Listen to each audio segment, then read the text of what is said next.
switching his tail around his forepaws. And directly between those forepaws, in the very jaws of his enemy, sat Tucker Mouse. He was watching Chester curiously. The cricket began to make frantic signs that the mouse should look up and see what was looming over him. Very casually, Tucker raised his head.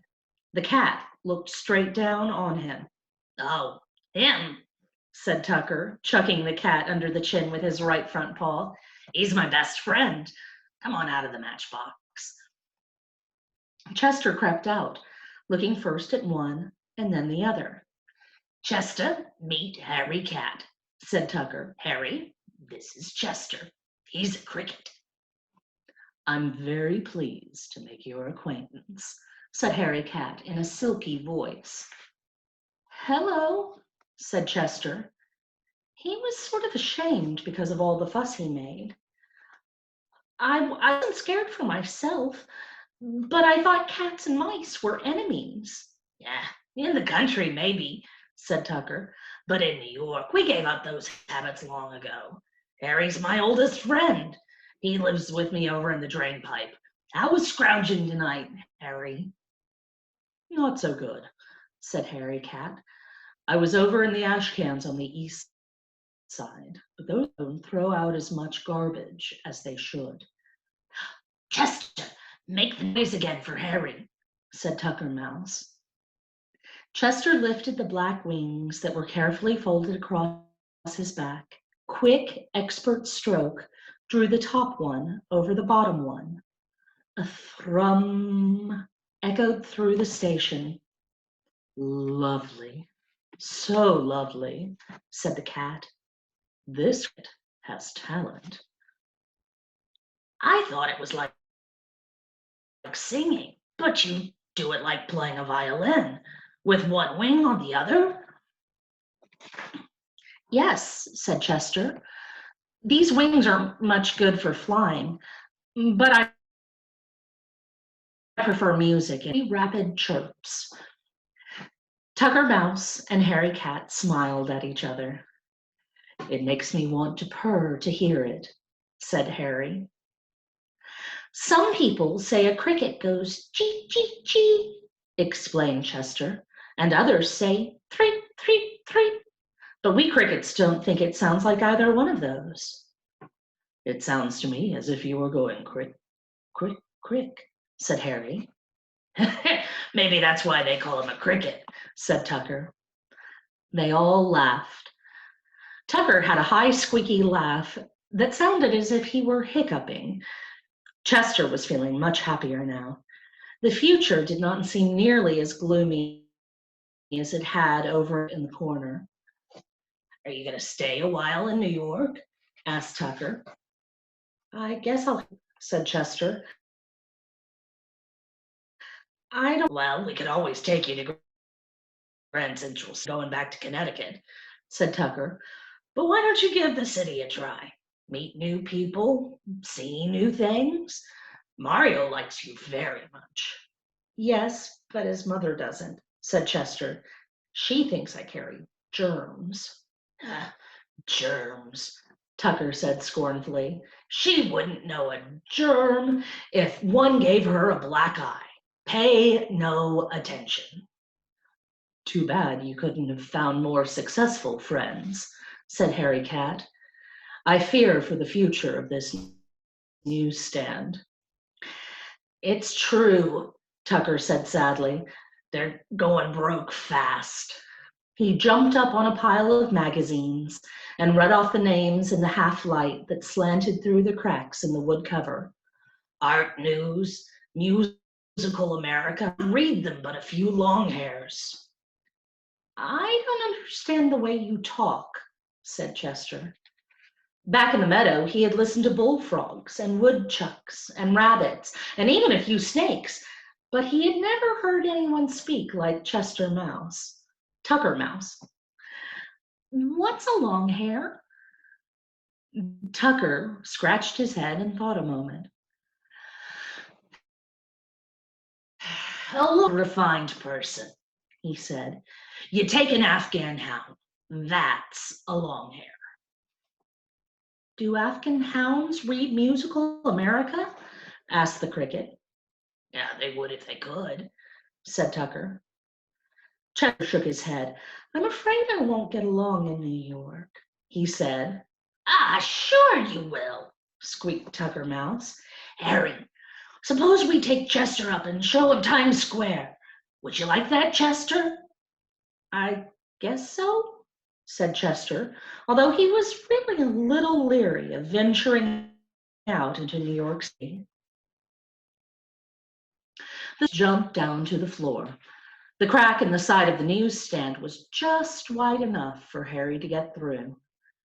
As they crossed the station floor, Tucker pointed out the local sites of interest, such as Natick's lunch counter. Tucker spent a lot of time there, and the Loft's candy store. Then they came to the drain pipe.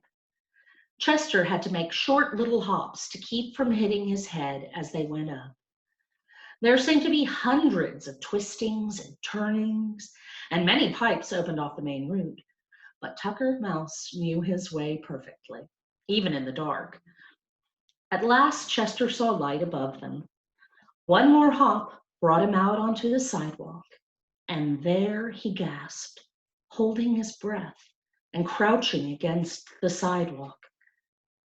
They were standing at One Times building, which is at the south end of Times Square. Above the cricket, towers that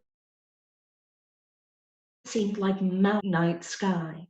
Even this late at night, neon signs were still blazing.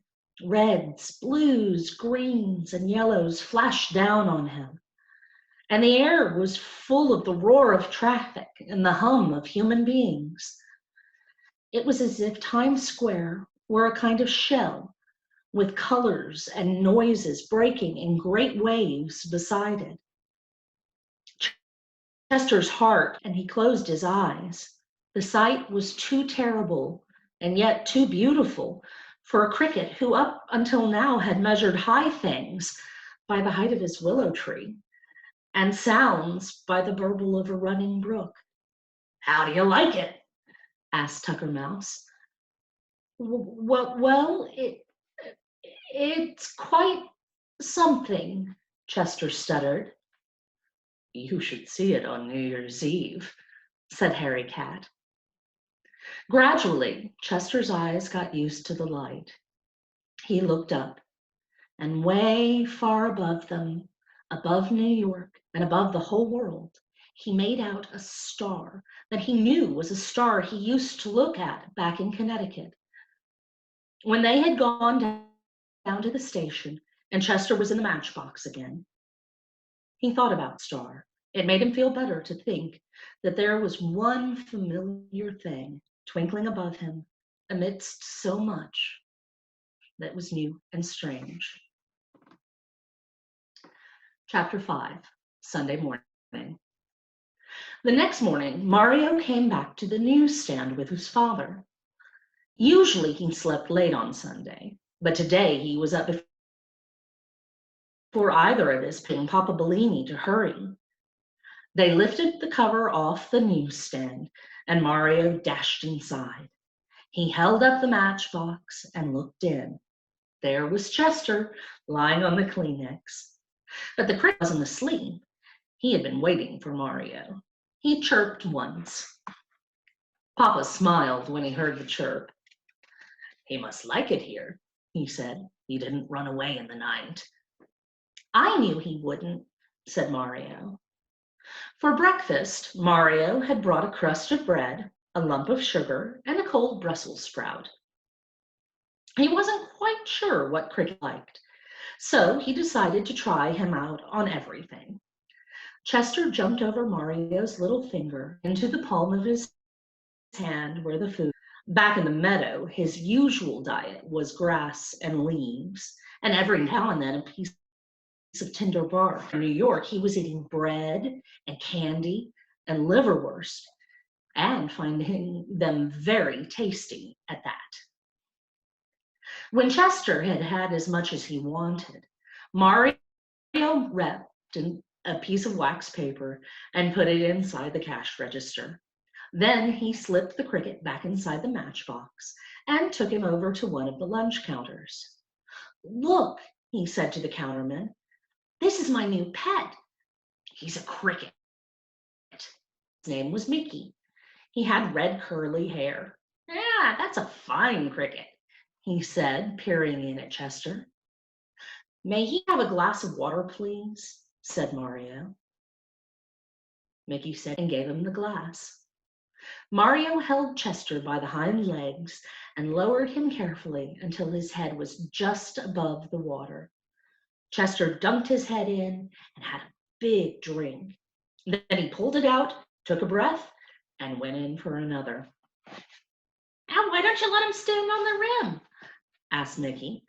He was very interested in watching Chester, since he had never before seen a cricket drinking from a glass of water.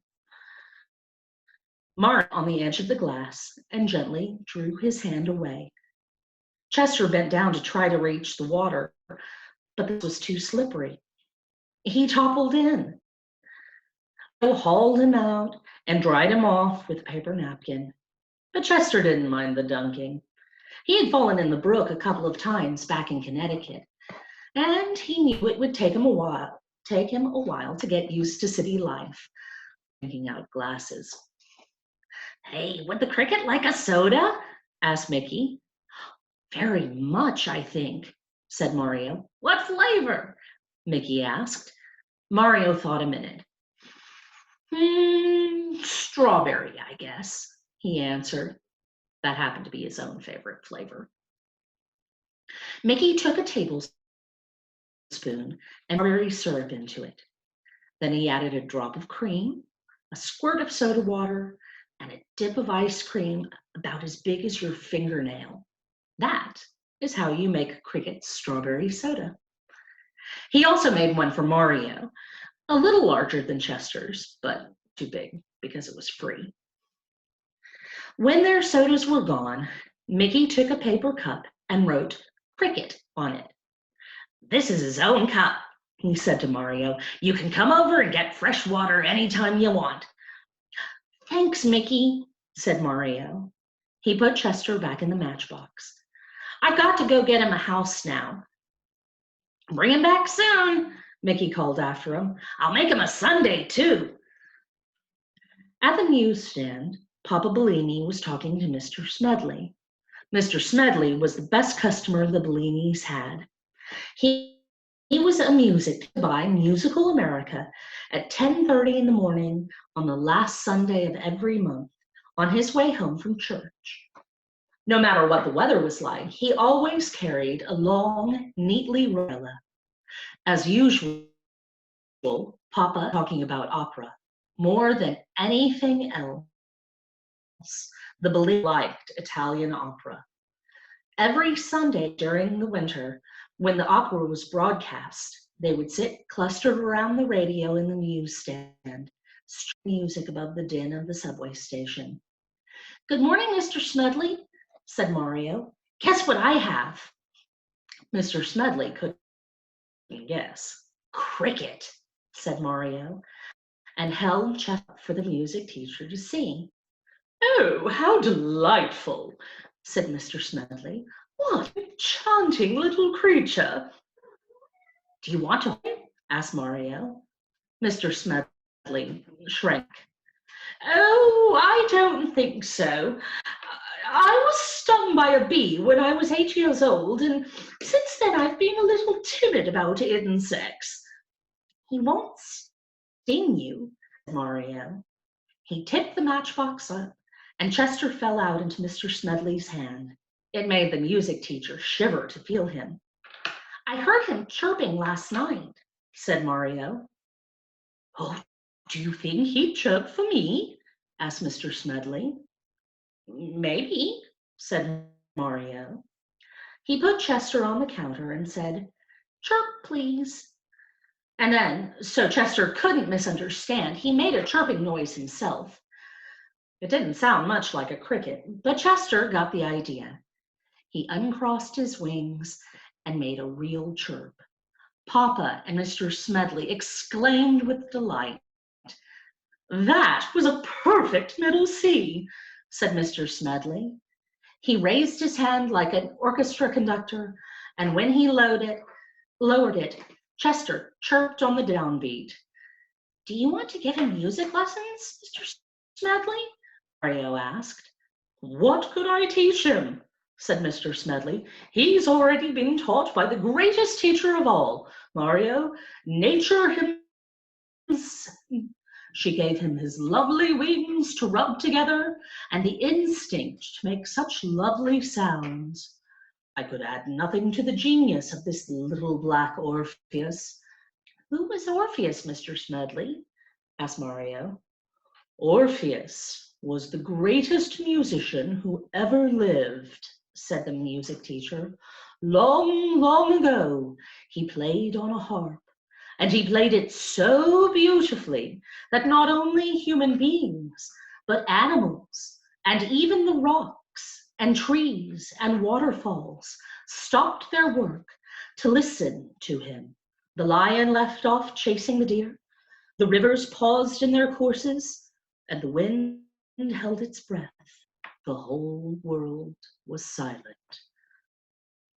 Mario didn't know what to say. He liked that picture of everyone keeping quiet. That must have been, he said finally. Mr. Dudley smiled. Oh, it was, he said. Perhaps someday your cricket will play as well. I prophesy great things for a creature of such ability, Mario. You hear? Said Papa Bellini. He could be famous, maybe. Mario heard all right. And he remembered what Mr. Smedley had said later on that summer. But right now, he had other things on his mind. Papa, can I go down to Chinatown and get my cricket a house? He asked. A house? What kind of house? Asked his father. Jimmy Lebowski said that the Chinese like crickets very much, and they build special cages for them, Mario explained. It's Sunday, said Papa. There won't be any stores open. Well, but there may be one or two open, said Mario. It's Chinatown. And besides, I could see where to go later on. All right, Mario, Papa Bellini began, but for any buts. He scooped Chester into the matchbox, shouted, Goodbye, Mr. Smedley, over his shoulder, and headed for the stairway leading to the downtown subway trains. Papa and Mr. Smedley watched him go. Then Papa turned to the music teacher with a happy, hopeless expression on his face, shrugged his shoulders, and the two of them began talking about opera again. And that's where we're going to end today.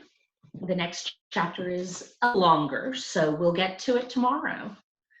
Thank you all so much for listening. It's so fun getting to read to you. And back to Tina.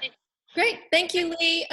I saw a bunch of people popping in and off, so I don't know if anyone's having some technical troubles. We'll get this posted and a link so that you can see the full thing later on. But thank you guys for coming. Thanks, Lee. Thank you all.